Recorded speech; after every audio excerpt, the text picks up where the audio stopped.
video, I'm going to give you 5 foods that you should decrease in your diet. Notice I don't say eliminate because I don't believe in full-on elimination diets for most people, but watch these 5 foods in your diet so that you can reduce them to lessen your inflammation. If you have not hit the subscribe button yet, go ahead and hit that to be notified anytime I post new content relating to women's health, hormones, or holistic health. All right, let's get started. So inflammation, you guys, is such a buzzword right now. You probably have heard of it. A lot of us have it. It's super prevalent from stress, lack of sleep, blood sugar dysregulation, gut health issues, the food we're eating. There's all kinds of different areas of inflammation that can happen, but there are ways to heal it and ways so that you can feel significantly better. So stick with me for the 5 best foods to reduce in your diet.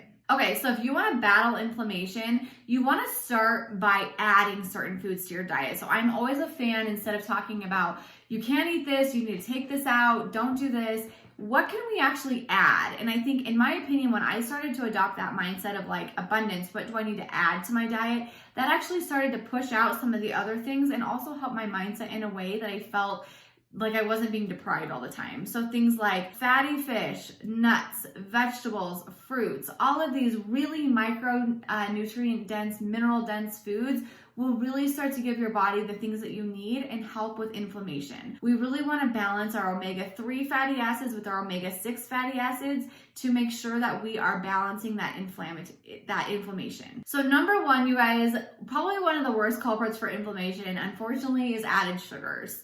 The average American consumes 17 teaspoons of added sugar per day. We should be averaging about 6 teaspoons or less per day to kind of stay within a decent range. So most of us are significantly over that with processed foods. Beverages tend to be a big one, whether you're a soda drinker or a juice drinker or anything like that. And just most of our foods just contain added sugars in them. So look at your nutrition labels and just kind of see. Even some of our disguised health foods like protein bars, things like that, can really add a ton of sugars. So you really want to make some good swaps there to eliminate as many added sugars as you can. Fruits tend to be sweet in nature, desserty, juicy, full of potassium and other micronutrients, and they can kind of fill that gap from like candy and other added sugars that we tend to crave. So one thing that happens when we eat sugar is when you digest sugar, right, your body will spike blood sugar. So added sugars spike blood sugar. Insulin will go ahead and put them into cells. If your liver and muscles are already full with the storage that they can contain, it'll go ahead and store it as extra body fat. This study, I have a research study that I'm reading. Over time, research shows that this can lead obviously to weight gain, insulin resistance, which also leads to other metabolic conditions, and even things like heart disease. So you really want to watch that you're not becoming insulin resistant. You're not exposing your body to way too much sugar so that your insulin stays very sensitive for you. So it doesn't become resistant, but insulin stays sensitive. That's super, super helpful in hunger, energy, mood, craving, sleep, metabolic conditions, chronic health conditions, all of those different things, is to have stable blood sugar. And I'm going to leave the link for resources or the citations that I use in the description below too.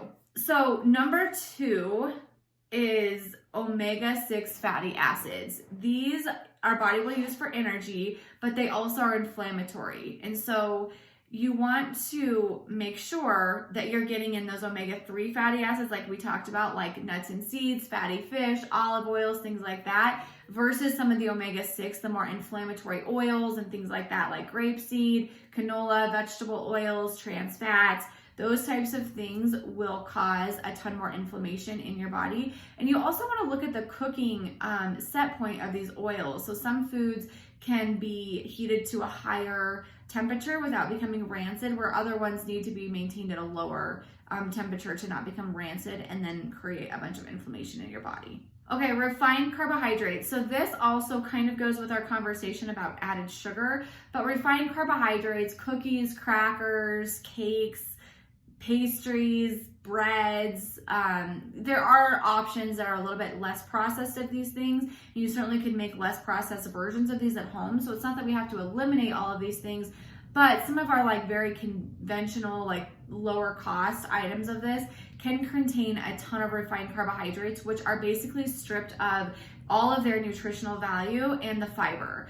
And so this can also really create a ton of inflammation because your body is basically devoid of a ton of nutrients if this is the main staple of your diet. Dairy is number 3. So dairy is a controversial topic. Not everybody needs to like eliminate dairy 100%.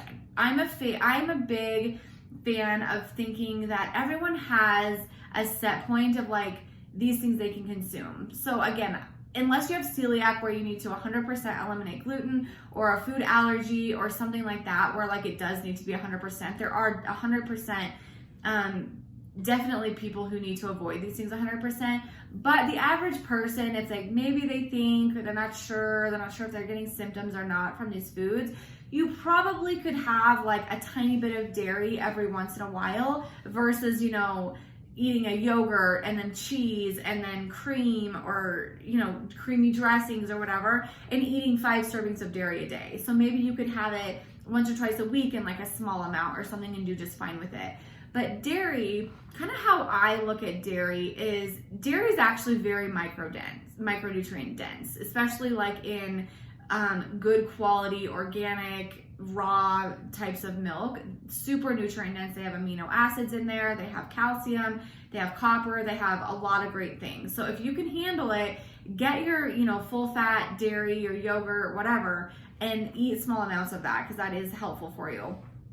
However, I myself am sensitive to dairy, and I know a lot of other people are as well. So some people notice like bloating or gas, skin issues like acne and those types of things. Painful periods or heavy periods tend to be kind of a culprit of dairy.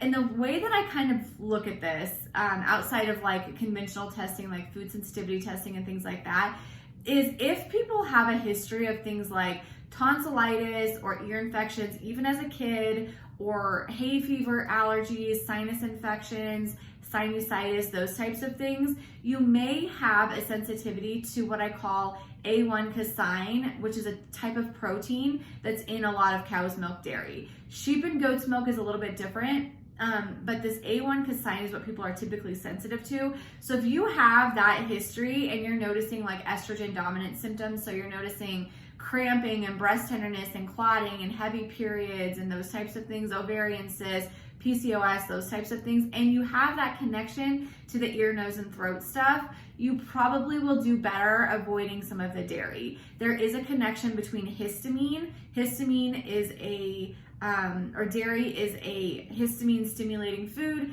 Histamine causes inflammatory chemicals, and that can also cause more estrogen as well. So it's sort of like this vicious cycle, but there is definitely a connection between dairy, histamine, and estrogen dominant symptoms like period issues, breast tenderness, bloating, clots, those types of things as well. Number 4 is trans fats. So trans fats have been mostly banned by, I think, most companies. I'm not for sure, to be honest, if it's 100% banned and there is no more, or if we're working toward that. But trans fats are a type of fatty acid that are in a lot of different processed foods and things like that. Definitely rancid, definitely cause a good amount of inflammation. So you guys, we're lucky right now in the grocery store. There is a lot of different foods that have less additives, less pesticides, less of those things in there, and also contain just better ingredients, more whole food, less added sugars, better oils, all of that stuff.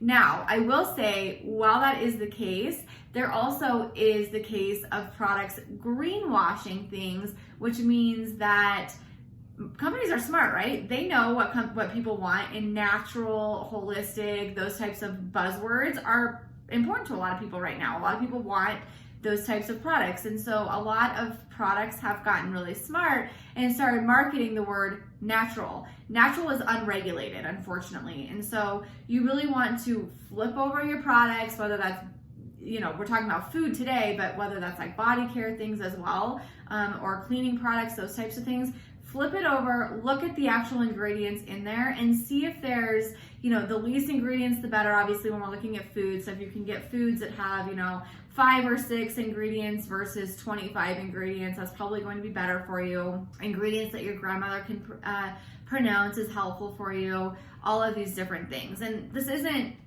all the time. Everything is made of chemicals, right? Like water is made of chemicals. So sometimes like the chemical conversation can get a bit nuanced in like what is actually a natural chemical for you and which ones are maybe a little bit more detrimental. But in general, just flip over the package, look and see like, is this a product that has less refined carbohydrates, less sugar added, less ingredients, those types of things. Look at the fiber content. If you're looking at breads and grains and things like that, the higher fiber content is going to be less processed. Obviously, we talked about processed and refined carbohydrates, stripping their fiber value down. So getting in fiber on there will be helpful at looking at the nutrition facts as well.